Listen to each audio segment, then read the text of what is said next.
Hi, everyone. Uh, Welcome to our last talk of Prison Insights 21. We'll start at 1903 sharp, or for Father Greg at 1103 sharp. So we'll wait until everyone can join and have time to join. I can remember you some of the rules or some of the options, so you can leave questions during our conversation, and then at the end we'll pick some of them to ask Father Greg. And for those who want to listen this conversation in Portuguese, you can choose the Portuguese interpretation channel, and you can listen it. So let's wait 2 more minutes.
So hi everyone, hi Father Greg. Thank you for being with us for this call. I know your time is, you have invitations all the time to speak everywhere. I remember the first time we tried to bring you here to Portugal. The first message I got was, oh, you need to book at least with 1 year in advance. Otherwise, it's quite impossible to have an agenda of Father Greg. So it's amazing to have you. Thank you. Just to welcome everyone to Prison Insights. So this is the last talk about community integration, and if this is up to them or up to us is the question we have in the air. Prison Insights is a co-organized event with Instituto Miguel Galvão and APAC Portugal. And before we start, just to remember you can leave questions in the Q&A box, and you have a Portuguese translation live available if you want. So, brief introduction to who is Father Greg. So it's a Catholic priest, a Jesuit, and is the founder of Homeboy Industries. Homeboy Industries is the largest gang rehabilitation and re-entry program in the world. Homeboy provides training and support to formerly gang involved and previously incarcerated men and women. So the first reaction is, whoa. The first question I leave to you is, in which context was Homeboy Industries created? What was the motivation? I think you were quite young when you began Homeboy. So can you give us a little bit of context? Yes, it's a privilege to be with all of you. And one day I'll be there in person, I know. So Homeboy Industries was started in 1988, and I was the pastor of the poorest parish in the city. And it had 8 gangs at war with each other in what we call public housing projects, where the poor lived. And so I buried my first young person killed because of this sadness in 1988, and I buried my 247th 2 weeks ago. So the Los Angeles Police Department called that area of the city the highest concentration of gang activity in the world was my parish. So we started a school for gang members because no school wanted them. And we started a jobs program trying to find employers willing to hire them. And then we couldn't find that many. So we started our own businesses. And, you know, the bakery was, Homeboy Bakery was our first one. And then now 15,000 gang members a year walk through our doors trying to reimagine their lives. And we have 10 social enterprises where rival enemy gang members work alongside each other. But healing is really the main thing. You know, the only way anything changes is if people experience transformation. And so we used to think it was just a job, but now we believe it's people, you know, healing and repairing. And so that's kind of what we do now. So we've been around now for 33 years. I used to have hair when I started. Yeah, I saw some documentaries. You were quite young, probably younger than me now. So I was like, whoa, Yeah. Amazing. Okay, so we'll show a small video, and it's related with this that you mentioned about healing and trauma, and understanding where these people is coming from to begin with. Yeah. Video, please. Rival gangs creating anarchy. Major gang bust in Los Angeles today. Epidemic of violence. Gang members roam the streets. These are animals. Animals. Savage, vicious, criminal gangs, bloodthirsty killers.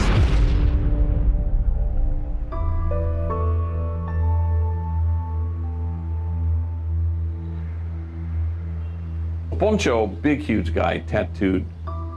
He starts to tell his story. I think I was like 7. I was playing with matches. And this pissed my mom off. So she grabbed me by the hand and she walks me into the kitchen. And we had one of those stove tops with the coils. And she turned it on and she waited for it to be red hot. All I remember is I woke up that night, I was asleep on the floor in the bathroom with my hand in the toilet water trying to get some relief because I was all tore up and pussy and burned. Who knows what he used to say? You know, fast cars and women and money.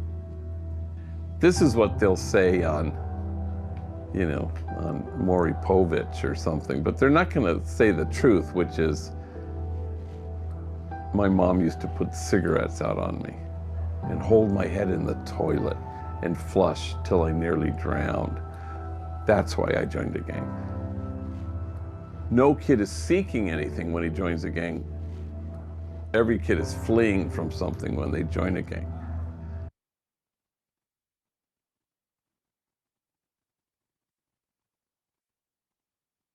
Yeah, with this context and I know you have probably hundreds of these stories of people fleeing from something that, as you said, but how can we, society, communities in general, can understand gangs, can understand previously incarcerated men and women? How can we understand that? Well, you mentioned earlier trauma. And so if we understand that a traumatized person is more likely to cause trauma and to cause damage in society, well, it's equally true that a cherished person will find their way to the joy there is in cherishing themselves and others. So if we can stand in awe at what the poor have to carry, rather than in judgment at how they carry it, we're better off. But if we think crime or gang involvement or violence is about bad people doing bad things, it's not very sophisticated. Violence is a language. So we need to ask, what language is this violence speaking? It's about a lethal absence of hope. It's about young people being unable to imagine a future. Right now, we have an increase in 27% in gun violence in the United States. But the violence and gang violence in Los Angeles is up. And that's because we've been living in a pandemic that has worsened the despair and has eliminated hope and has made it difficult for young people to imagine a future. So you don't have to build more prisons. You have to stop punishing wound, and you have to seek to heal it instead. But we've never understood that here in this country. Where you are, you understand this better. You're more sophisticated than we are. We want to build more prisons, and which is why we have the largest incarceration rate and system in the world. It's because we're not very sophisticated about the roots of crime, that it's about healing and not punishment or banishment or isolation. Yeah. So prisons in the United States society is how we practice exclusion. But Homeboy Industries wants to practice inclusion. But we are seeing more and more a type of speech, of hate speech, of extreme positions, of polarization, of division, and this typically boosts our fear against these people incarcerated or formerly coming from gangs. And so the distance between us and them is increasing. What are your thoughts on how can we reverse this? How can we have a more sophisticated thinking and help the society to evolve in that sense? Yeah, systems will change when people do. And people change and are transformed by love. You love people into wholeness, into their truth. You cherish people into change. And otherwise it's just two sides, us and them, and trying to win the argument. Mother Teresa used to say, the problem in the world is that we've just forgotten that we belong to each other. So how do we remind ourselves that we belong to each other? And that every human being, as the Dalai Lama says, has Buddha nature. Every human being has unshakable goodness. They just need to be reminded of that goodness. You hold the mirror up, you tell people the truth, you return them to themselves. And if you cherish them, things change. But there aren't bad people. They're just people. Like yesterday here in California, 8 people were killed in another mass shooting. He's not a bad person. I don't even know him, but he was not well. He was not whole. He was not healthy. He was not integrated. He was not stable. How do we help each other? How do we love each other into wholeness? How do we walk each other home to health and well-being? That's the role of people who are integrated, rather than argue. We can't argue our way to oneness. And how do we We don't want to draw the lines, we want to erase the lines. How do we imagine a circle of compassion and then imagine nobody standing outside that circle? Everybody's welcome. And you imagine the circles widening and you shrink the space that separates us. I've seen several videos talking of people, homies, and that pass through Homeboy, saying the hugs you give and other people, of course, at the house or at Homeboy give. Is this that you are talking about, love and pushing their humanity? Yes, it's a community of tenderness and beloved belonging, where people feel welcome and safe. So everyone walks through the door and they're barricaded behind a wall of shame and disgrace. And the only thing that can scale that wall is tenderness. It's disarming. They're unfamiliar with tenderness. So if you're tender with them, then but if you do this to them, it doesn't work. You love them into their own wholeness. You don't shake them. And the hug is just sort of they're held, they're safe. They can look at what happened to themselves as kids when they were children. And then they come to terms with what they did too. But, an educated gang member may or may not go back to prison, or an employed one may or may not. But it's our guarantee at Homeboy that a healed gang member won't ever go back to prison, because they're resilient. They inhabit this harmonious strength, and it carries them. Yeah. You and Homeboy, you talk a lot, and you can see a lot in your website and all the materials, like heal, stand, and invest, like these three as a mantra for the way you relate with them. We have another video, and I think is related with this, that you probably know all these videos because you have amazing materials, and I invite everyone to check the YouTube of Homebody Industries and the website, because it's just amazing. But yeah, let's see the second video.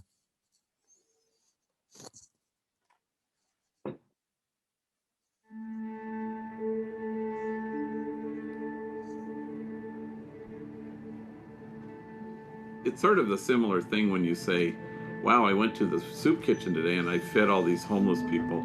I got more than I gave, But it's deeper than that, because it's really about people entering into relationship with each other that is mutually life-giving. Or a reporter asked me once, how's it feel to have saved thousands and thousands of lives? I go, I don't know what you're talking about. I know that my life is saved every day that I'm here.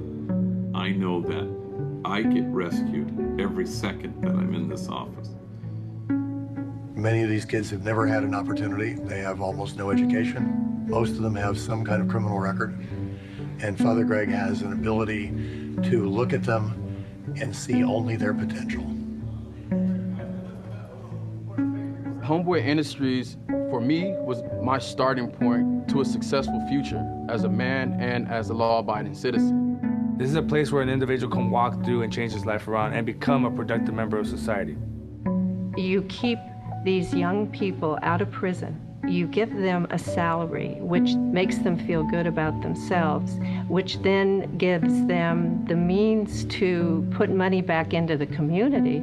It's an investment to give to Homeboy Industries. This is helping people who live in your community, who are going to stay in your community and have their own families, giving them a way to get out of the situation that they're in. Gangbangers are more than just gangbangers, they're human beings.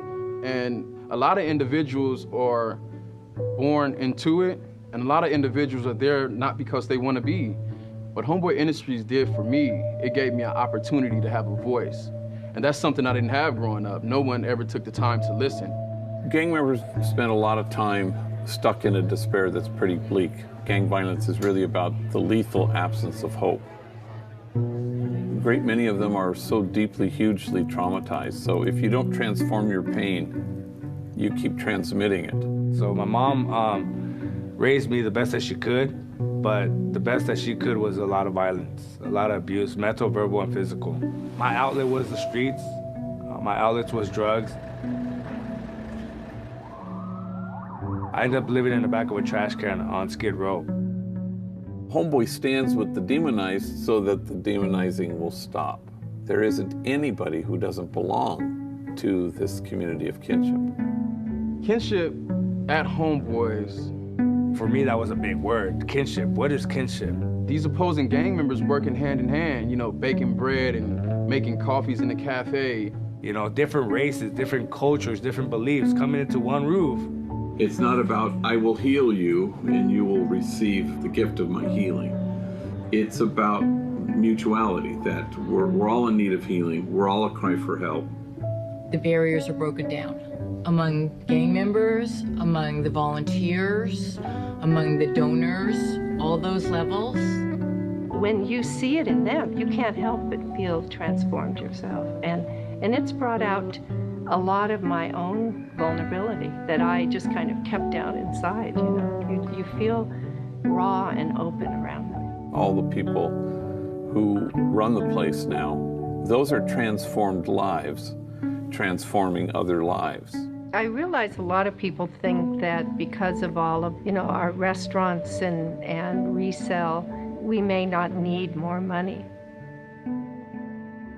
The businesses are not businesses like a regular business might be. They're utilized as an entry and a way for our clients to learn the skills that they need to go out into the general workforce. I got the opportunity to be a drug counselor, you know, and now I'm helping others. The tricky thing about it, the funny thing about it is that I worked 2 blocks away from that corner where the trash can was at that I used to live at on Skid Row. I've key gripped several shows, several commercials, several music videos. I best boy 80% of the time. If Homeboy Industries didn't exist, then I don't know where I'll be at today. I don't know if I'll still be in the streets.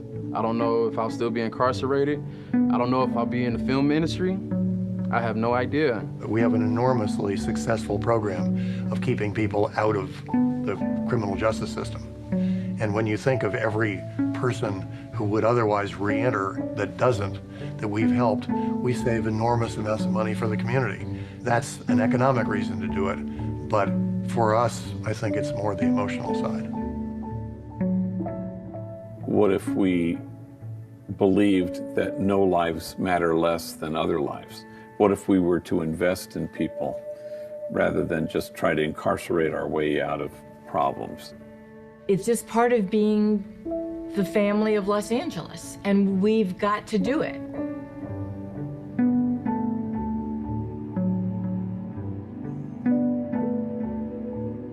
It's amazing. It's amazing to see how many people is involved, and one of the things that most inspired us here in Portugal already some years ago was this sentence you also use a lot: jobs, not jails.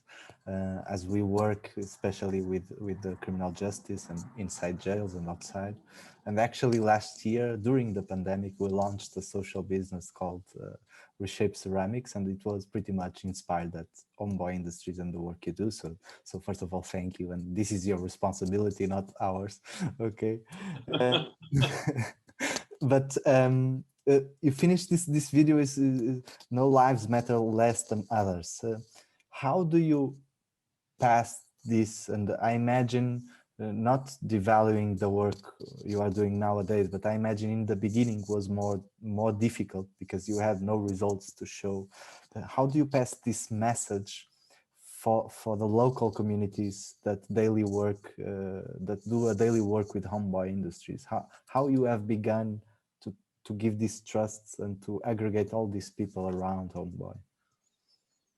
Well, it takes time. It's slow work. It's not fast. And so we've been at it for 33 years, but the first 10 years, you know, we had death threats and bomb threats and hate mail, not from gang members, but from people who hated gang members. So if I was helping gang members, they would demonize me and write me letters saying, we're going to blow your place up. I mean, it was hard to recall now, but that was something that happened a lot. So it takes a while to change the mentality of people. So demonizing is always untruth. And we want to be truthful. There are no demons. So there's a notion now in Los Angeles called care first. And it's how do we care for people first? Jails last, but you care first. So the largest mental institution on the planet Earth is the Los Angeles County Jail, which tells you that we're not caring for people. They're mentally ill. We're locking them up. We're punishing them when we should be directing mental health services to them or infusing them with hope or, you know, healing their trauma. If we did that, we'd be safer. But in the old days, you know, at our beginning, it was about I'm tough on crime, politicians and elected officials. And they, you know, look at me and they'd say, he's soft on crime. But then I think people discovered, oh no, we want to be smart on crime. And so people started to embrace Homeboy because we were smart on crime. We found the roots of crime. What needs to get addressed to keep our streets safe? And being tough is a failure. It never works. And so, you know, we had 1,000 gang-related homicides in 1992. But then that number got cut in half. And then later that number got cut in half again. So we have 300 gang-related homicides, but they were reduced because of Homeboy Industries and because gang members, you know, knew they could go somewhere to get help and reimagine, redirect their lives. But it's like drug addiction. If there are no drug rehab centers, drug addicts, they lose hope. Even if they don't walk in the door, as long as they know that there's something there when they finally are tired, where they can get help. And Homeboy Industries is that for gang members. Can you give us a little bit of sense of who is involved with Homeboy Industries nowadays? So we understand it takes time, it's slow, but the results are amazing and the numbers speak almost by itself. I think stories usually speak better and more than the numbers, but they speak a lot. But who is nowadays involved? Because in this video we saw donors, we saw homies, we saw some staff. So who is the community around? Yeah, so there are, in Los Angeles County, which is the largest county in the United States, we have 120,000 gang members and 1,100 gangs. So every gang member now knows where we are and what we do. And so our program is not for those who need help, it's only for those who want it. So you have to walk through the door. So there are probably 500 people involved in Homeboy now. Gang members kind of run the place. That one guy in the video, Jose, you know, when he was 6, his mom said to him, "Why don't you just kill yourself? You're such a burden to me." When he was 9, she drove him to Mexico and walked up to an orphanage, and she said, "I found this kid." And she left him there for 90 days. And his mom, and finally they rescued him from there, his grandmother did. But his mom used to beat him so badly that his back was bloodied every day. He had to wear 3 t-shirts to school because the blood kept seeping through. And now he works in Skid Row with the homeless, and he's a beacon of light. And he transformed his pain. And he didn't just lament it, he changed it for himself. And now he's friends with his own wound, and now he can help other people who are wounded. So he was a gang member, he was in prison, he was a heroin addict, and he was homeless living in a dumpster on the streets in Skid Row, and now he works there. So, and how did that happen? Well, because he was welcomed, he was loved, he was cherished. He was able to transform his pain, and that's hard to do, but he did it. But we're surrounded, I don't transform his life, but he found transformation in that place, which makes it a holy place, a sacred place, where everybody is kind of doing this for each other. It made the pandemic even more difficult because, everybody was home, and we did Zoom and that kind of thing, but you can't hug from a Zoom, and now we're back. But it really took its toll. It was difficult for people, not to be in the community of tenderness that held them. Yeah. Can you give us concrete examples of activities, initiatives that you have at Homeboy, where you involve, of course, the homies, but also the society, the community, volunteers or donors, of course, the staff, that helps to reduce this distance that we are always feeling between them and us, and between the good and the bad. So which activities do you feel at Homeboy are bringing people together and closing this gap of them and us? Well, there are lots of thems and lots of us, so we have African Americans, Black gang members, we have Latino gang members, we have Asian gang members, and they've all been in prison, so they're very segregated in prison. The Blacks stay with the Blacks, the Latinos stay with the Latinos. So at Homeboy, everybody works together. Everybody's baking bread or whatever. And you're working with your enemy, a rival gang member who used to shoot at you, and now you're making croissants. So that's different. So, but we kind of want to announce a message to the world about kinship, about different people being together. So, we have 300 volunteers and thousands of people who walk through and get tours of the place. So they see it, and it's transformational for them too. They start to reimagine their own communities. And it puts a human face on the gang member, so they no longer feel the need to demonize them or to write them off. So, though we just work with gang members, we're also helping society to think about, what if we invest in people?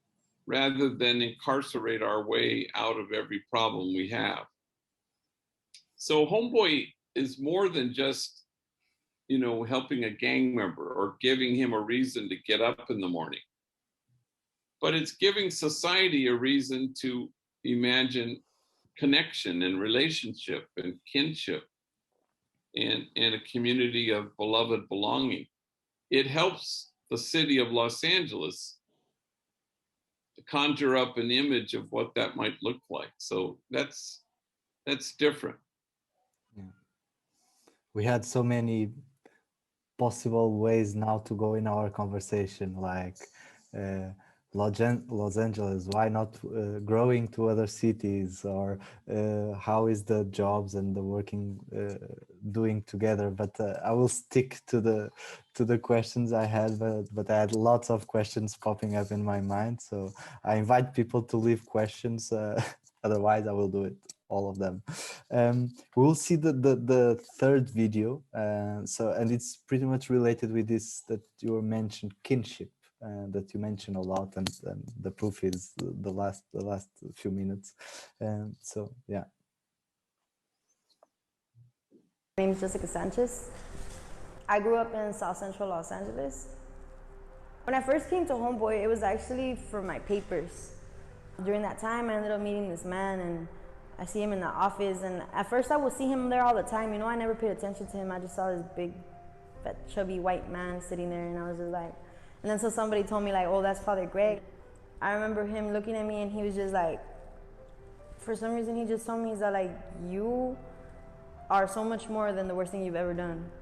He gave me this hug that I was like, I remember I tensed up and I tightened up, because a man hugging me brought back horrible memories, you know? But his hug was so genuine, like, it was different. And he saw me, and that never happened before, you know? And I came back. It took me 2 years to get my kids back. The only place that was helping me, like always, is Homeboys. The day before my court for my kids, I ended up breaking down in the kitchen, and there was my coworkers were in there, and they were like, what's wrong? And I was like, I'm not gonna get my kids back tomorrow. Next, you know, the next day, I ended up being right there at DCFS at the court, and I had my whole little group of people right there with me, and they told me, you're gonna get your kids back today. I was actually scared. Like, I hope I'm good enough. You know, that was my big worry. Like, I hope that they're happy with me. Bella is 4, she's about to be 5, and Rose is 3, about to be 4. And they're like everything to me. I'm so thankful for all the people that come through the doors and donate, or the people that read the books and donate and that come and try to understand us. I'm thankful for every single person that does anything for Homeboys, because it's like, without Homeboys, people wouldn't have that hope. And now it's like, I could have a bad day, but I'm never gonna go back to the things that I was doing, you know, because I'm never gonna leave my kids, because I know that pain could go down to them, and I would never want to see them like that. And Homeboys helps us realize that it's not just us, it's our kids, you know, and it's the people behind us that matter. You know, it's a bigger picture.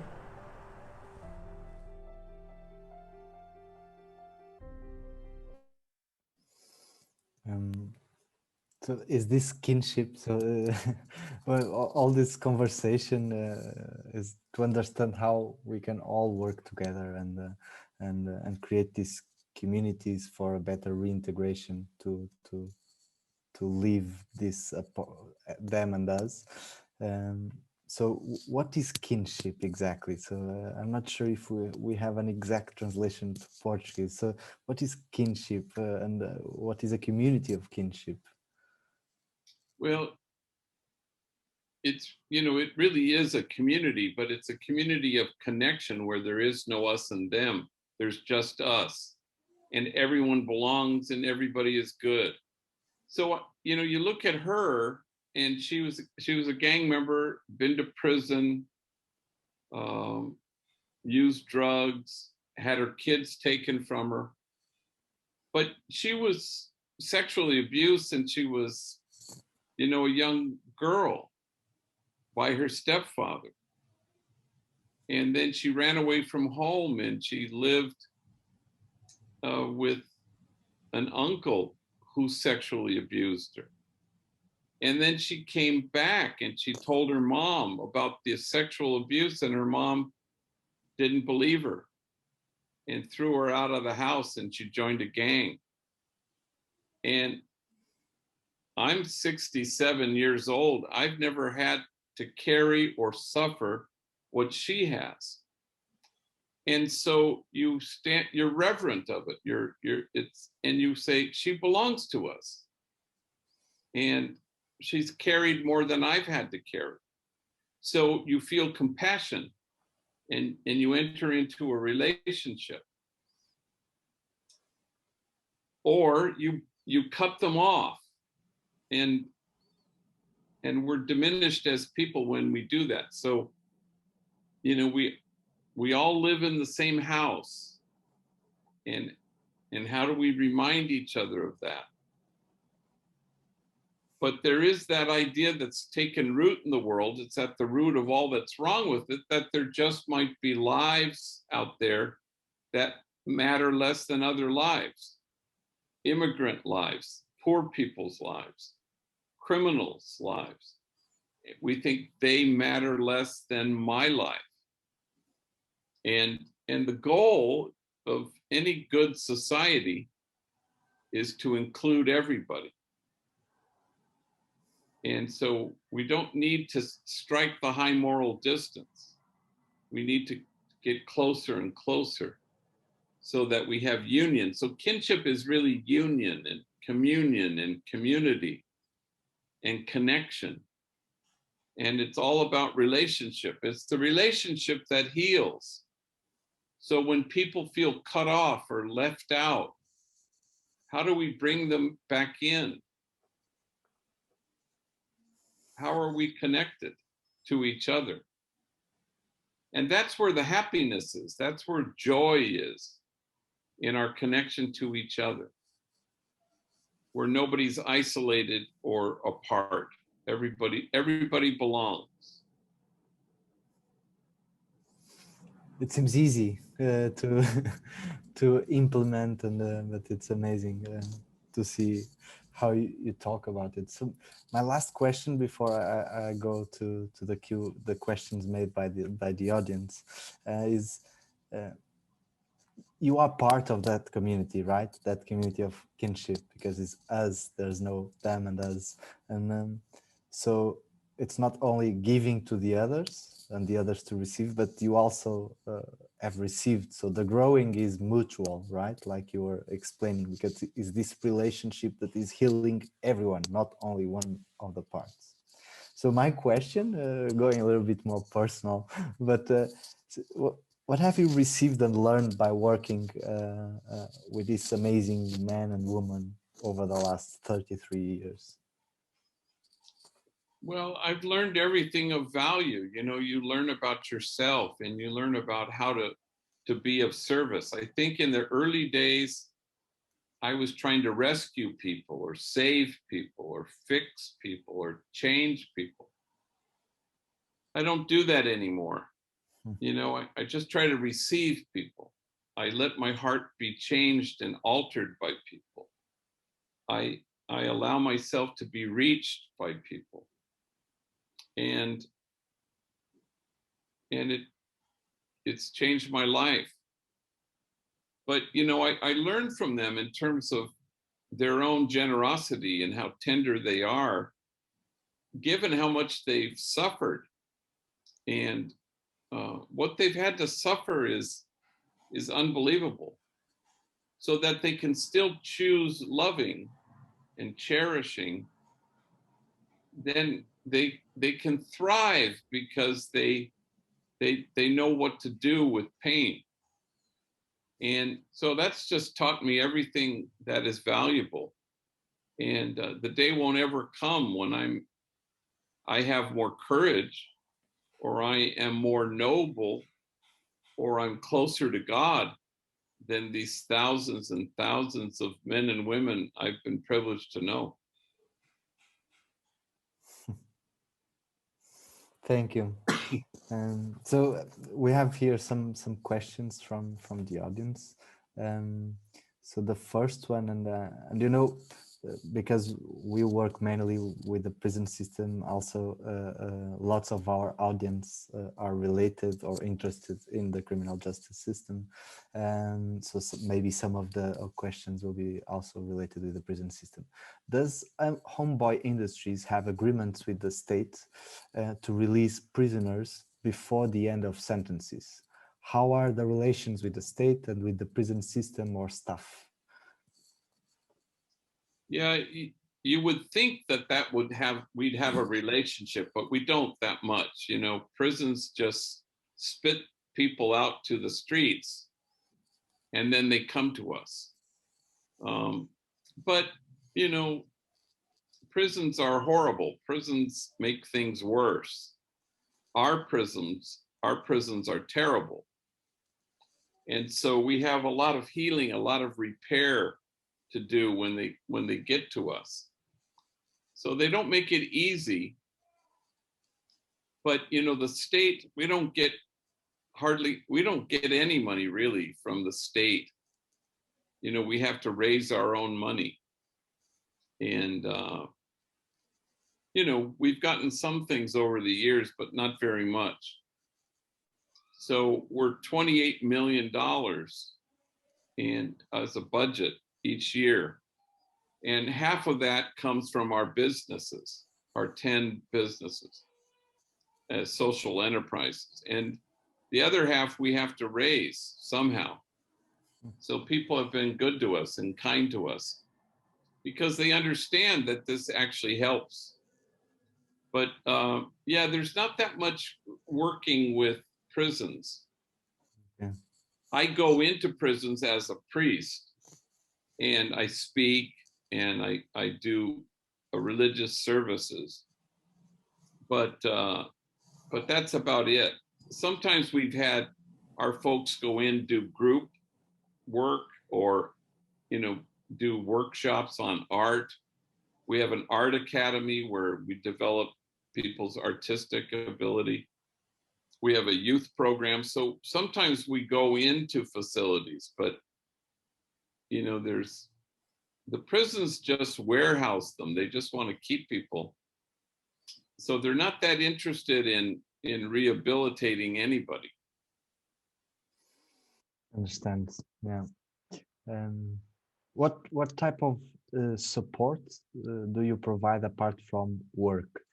Do you have social workers and psychologists? Do you have mentors from the community? Yeah, we have, so it's holistic. So we help them get housing. We help them pay their rent. We help them deal with drug addiction. We have free tattoo removal. We have case managers. We have navigators. We have 4 paid therapists, psychologists, but we have 49 volunteer therapists, including 3 psychiatrists. So a lot of therapy, a lot of groups, a lot of anger management, a lot of, you know, classes. We still have a school.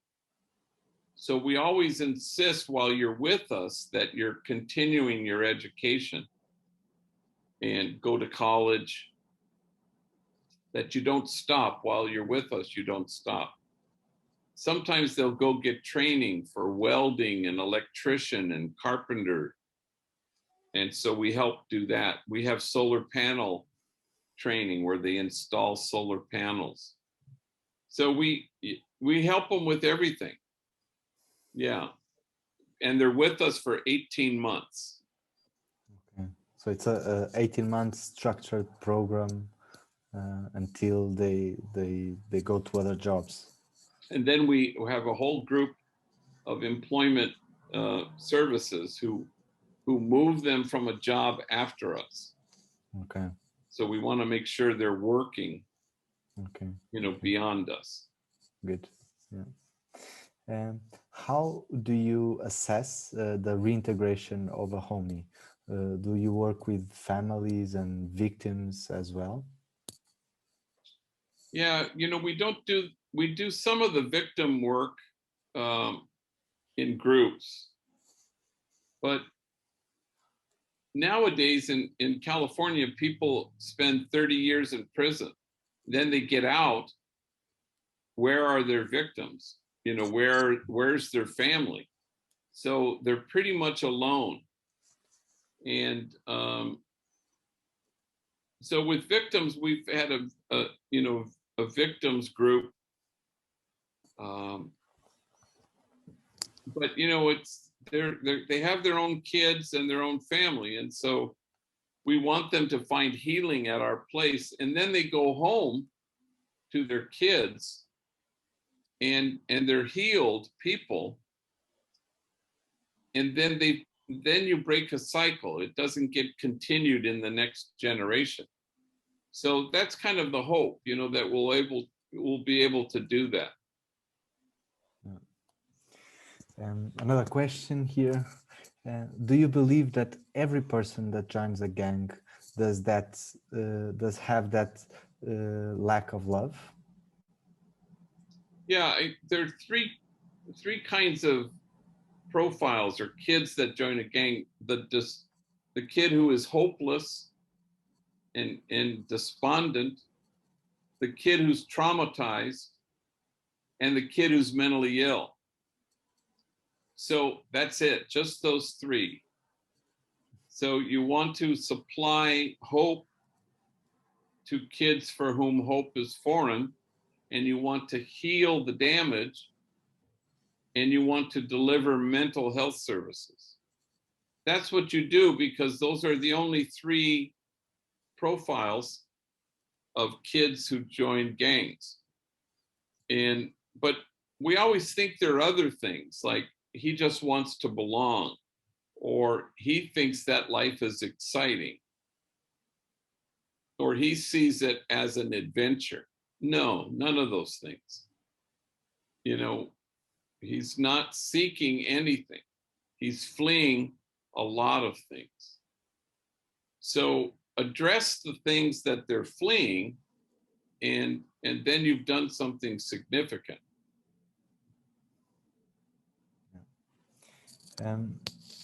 Yeah, just time to also reflect.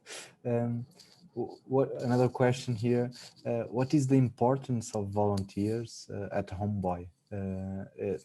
Like this one we were talking about. In what type of work are they involved in? So you already mentioned the therapists. Yeah. But we also have 42 doctors who come in and they help remove tattoos, and they're volunteers. But then, so we have 300 volunteers, so a whole bunch of them are mainly tutors. Mm-hmm. So you can sit down one-on-one and help him with math, or help him prepare to take the driving test. And we have lawyers who volunteer, help them with their immigration status. So, but a lot of it is just accompaniment. You just come and you listen to people. And the gang members feel so, they come alive, that somebody wants to know what they think and what's their life about. So, and then the volunteers go home to their communities, and they all have a good experience of Homeboy Industries, and they tell people about it. And it's sort of how it's perpetuated for 33 years. People come by. And then the tours are constant, you know, from all over the world, and people see it and you feel it when you walk in the doors. And so the more you can expose people to that, the more they are exposed to the idea of how do we as a society, you know, promote different policies that help communities of color and poor communities, rather than just control those communities. Do you make an assessment of the volunteers, the tutors? Do you train them before? What type of commitment do you ask from them, or you don't ask? No, we do, especially with the therapist, because we want to make sure that they have the right attitude. Volunteers will come in and they say, I have to be a volunteer here because I feel like I have a message that these young people need to hear. And I go, no, I don't want your message. I don't want you to talk. I want you to listen. I want you to receive people. So, that's the idea. We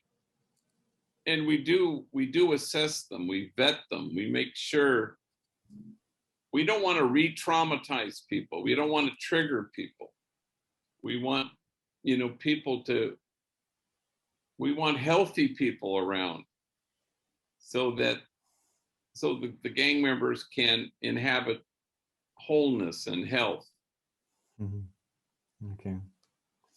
Yeah, we experienced that as well as an organization, the type of volunteers that approach us, and it's really important. Like prison is not the place to go and visit. We go there if we truly are able to create this relationship that will help bridge to the outside when they are released. And the next question from the audience is actually about prison. So I don't know how comfortable you would be, but if you could change prisons, what would you do? How would a prison founded by you look like? Well, it's interesting just on what you had just said. There's a group of volunteers who go into prisons and they have a mantra, and the mantra is listen, listen, love, love. So instead of talking, instead of preaching, they listen and they love. And that would be a good model of how a prison should run, But if you think you're trying to just change behavior, you don't understand what this is. The behavior is a language. Learn to speak that language. About to be a prison that's trauma informed, that would be amazing. A prison that wants people to know that they're unshakably good. But prisons aren't very sophisticated. They think it's about bad people who did bad things, and now they have to promise never to do bad things again. It's so simplistic. It's terrible. And it perpetuates the cycle of violence and reincarceration. So how do you get people to rethink this, where they, if they dedicated themselves to healing rather than punishing, prisons would close. We wouldn't have any more prisons. But we're not there yet, but it's the slow work that will get us there. Okay. Another question is, so you have, as you said, a 28 million annual budget, and half is coming from the businesses, from the 10 social businesses you have. So the question is, how can you balance between being a business, so discipline, processes, you need to sell, and not losing the kinship side, the community side, the comprehension side, because that's what is healing and transforming everyone. So how do you balance both? Yeah, it's difficult because we lose money in a lot of our businesses because they train people. And so instead of having 10 workers, we have 30 workers in a business or something like that. And in a business, you wouldn't do it. You would go, well, we'll never make money if we keep hiring people. Mm-hmm. But we're in a different So sometimes, you choose another business that will maybe bring in more money. And then this business, this restaurant or this bakery will be a training place that will have more workers. So, you make those decisions and, you hope at some point you'll have 2 or 3 businesses that make enough money to carry the rest of the organization. But it's difficult, for sure. Yeah, we are feeling somehow that, like, how do you balance? Because at the end is not the goal, but if you want this to keep alive and to give the opportunity to the others that will come after, this need to pay something at least. So, but you still have to raise money. Yeah. There's no way around that. And maybe the government can look at it and say, well, that's a good investment. So we'll invest in what you're doing. Yeah, here is also a little bit difficult to cooperate in the financial terms with the government. So, but yeah, it's amazing.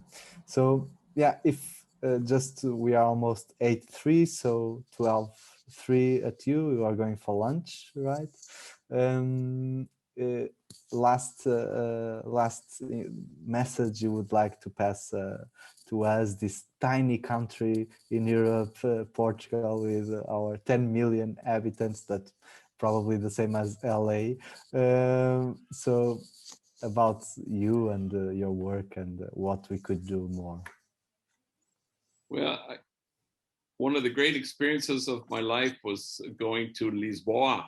And so I loved it there. This was many, many years ago. And so it's the culture that heals. And so if you create a culture of tenderness and cherishing, nurturing, people are going to thrive.